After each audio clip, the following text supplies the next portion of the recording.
যে আওয়ামী লীগকে আপনারা বাতিল করে দিচ্ছেন, যে আওয়ামী লীগকে আপনারা মানুষের ফু দিয়ে অনেক অনেক জেনজির প্রতিনিধি হিসাবে যিনি উপদেষ্টা পরিষদে আছেন তিনি ফু দিয়ে উড়িয়ে দিচ্ছেন কি আসিফ মাহমুদ, সজীব ভুইয়া, কিন্তু সে আওয়ামী লীগ নিশ্চিহ্ন আপনি কিভাবে করবেন? কারণ আপনার যা সমর্থন আছে, কাদের মধ্যে?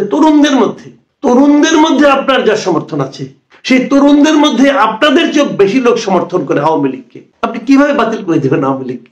পারবেন না তো। চেষ্টা করলে আপনার শ্রম যাবে, ব্যর্থ হবেন। আপনি তো তরুণদেরকে এখনো প্রভাবিত করতে পারেন নাই।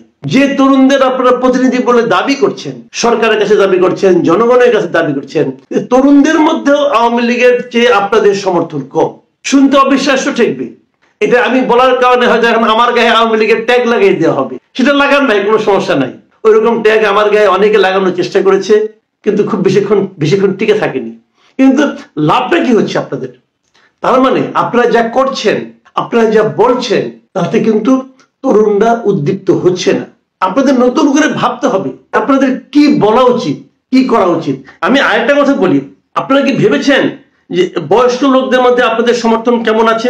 উদাহরণ দিয়ে বলি, এই যে আপনার 29 থেকে 44 বছর, এই যে মিলেনিয়ালস যাদেরকে বলা হয়, তাদের মধ্যে ছাত্রদের সমর্থন কত? অনলি 3.8%।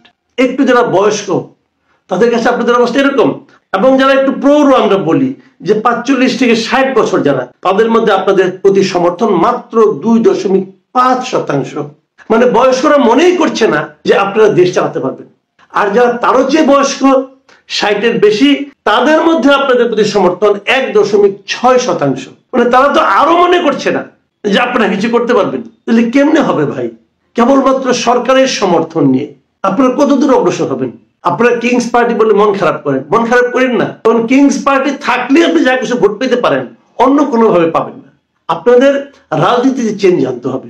আপনাদের রাজনৈতিক নেতৃবৃন্দ, আপনাদের এরকম যে একটা বাতিল করে দেওয়ার রাজনীতি আপনারা করেন, অমুককে বাতিল করে দেবো, অমুককে দেশ থেকে বের করে দেবো, অমুকের বিচার না করলে ইলেকশন করবো না, এই যে যেগুলি বলেন না, এগুলো মানুষ ভয় পায়। এগুলি শুনে মানুষকে নিজের আস্থায় নিতে হবে। আপনি তো আপনার তরুণ সমাজকে আস্থায় এখনো নিতে পারেননি। কাজে আরেকটা জিনিস, আপনাদের আচরণে কিছু চেঞ্জ আনতে হবে। আপনাদের আচরণ দেখে বাচ্চারা, তরুণরা উৎসাহী হচ্ছে না। তারা হয়তো ভাবছে যে এরা সুযোগ পেয়ে অনেক কিছু করছে, ক্ষমতায় গেলে আরো অনেক কিছু করবে। কি ভাবছেন আপনারা ভাবুন। আমার ভাবনার কথা বললাম। কাজে আমার মনে হয়, আমি অনুরোধ করব, নতুন করে ভাবুন, এখান থেকে শিক্ষা নিন। এটাকে বাতিল করে দেবেন, আমি জানি এটা শুনলে ওই আপনাদের দলের লোকজন বলবে ধুর, এটা কোনো মূল্য নাই, নিজের কি দাম আছে? কিন্তু দাম আছে, দাম দিতে হবে। দাম না দিলে নিজেরাই ঠকবেন।